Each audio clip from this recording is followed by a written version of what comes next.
السلام علیکم دوستو آج ہم بات کرنے جا رہے ہیں کہ انڈیا کی سب سے بڑی روبوٹ کمپنی کیسے وجود میں آئی۔ دوستو سال 2008 میں انجینئرنگ کے طالب علم سیمے کوہلی نے اپنے پروفیسر سے اس خواہش کا اظہار کیا کہ وہ ایک انسان نما روبوٹ بنانا چاہتے ہیں، لیکن ان کے پروفیسر نے کہا کہ یہ ممکن نہیں ہوگا۔ لیکن حیران کن طور پر سیمے کوہلی نے اپنے ساتھی طالب علم آکاش گپتا کے ساتھ مل کر نہ صرف وہ روبوٹ بنایا بلکہ انہوں نے گرے اورنج نام کی ایک روبوٹ کمپنی بھی قائم کی جو کہ انڈیا کے علاوہ ایشیا کے دوسرے ممالک میں کام کر رہی ہے۔ سیمے کوہلی نے کہا کہ ہم نے ایسے کام کیے ہیں جو کہ لوگوں نے کہا تھا کہ آپ انڈیا میں کر ہی نہیں سکتے۔ تو کلاس روم کے ایک پروجیکٹ سے لے کر روبوٹ بنانے والی عالمی کمپنی تک کا یہ سفر کیسے طے کیا گیا؟ دونوں طالب علموں نے پہلے تو اپنے پروفیسر کو غلط ثابت کیا اور اکیوت نامی روبوٹ بنایا، جس کی مدد سے انہوں نے روبوٹ بنانے کے عالمی مقابلوں میں حصہ لیا اور کامیابیاں سمیٹی۔ لیکن اس کے بعد وہ اپنے اصل مقصد کی جانب آئے اور وہ تھا ای کامرس کے شعبے میں اپنا لوہا منوانا۔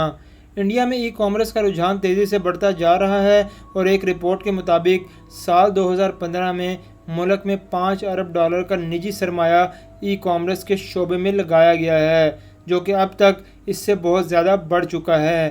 ایمیزون کمپنی نے بھی حال ہی میں اعلان کیا کہ وہ انڈیا میں $3 ارب کی سرمایہ کاری کریں گے۔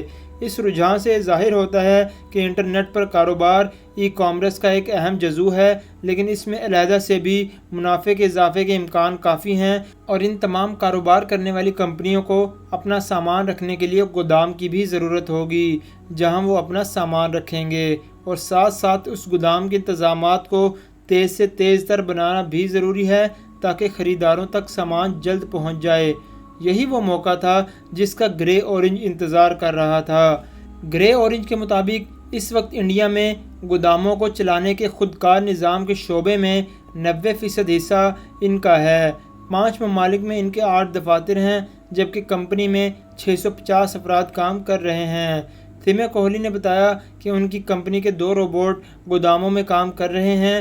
ایک اکیلا شخص ایک گھنٹے میں 100 سے 120 چیزیں شیلف سے اٹھا سکتا ہے، جبکہ ہمارا بٹلر نامی روبوٹ ایک گھنٹے میں 400 سے 500 چیزیں اٹھا سکتا ہے۔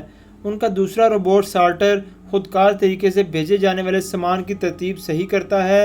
گرے اورنج نے کہا کہ ان کے روبوٹ ایک دن میں تقریباً 30 لاکھ سامان کی ترتیب کر سکتے ہیں۔ دوستو گرے اورنج کی کامیابی کی راہ میں ایک بڑی رکاوٹ روبوٹس کے لیے متبادل پارٹس حاصل کرنا ہے، لیکن گرے اورنج کو قائم کرنے والوں کا کہنا ہے کہ وہ مستقبل میں ملنے والے موقع کا سوچتے ہوئے ان رکاوٹوں کا پیش قدمی سے سامنا کر رہے ہیں۔ تو دوستو یہ تو تھی آج کی ویڈیو۔ امید ہے آپ کو آج کی ویڈیو پسند آئی ہوگی۔ ویڈیو اچھی لگی ہو تو ہمارے چینل کو سبسکرائب کرنا مت بھولیے گا اور بیل کے آئیکن پر ضرور کلک کیجیے گا تاکہ آپ کو ہماری ہر نئے آنے والی ویڈیو کا نوٹیفیکیشن مل سکے۔ بہت جلد حاضر ہوں گے ایک نئی ویڈیو کے ساتھ۔ اپنا بہت خیال رکھیے گا۔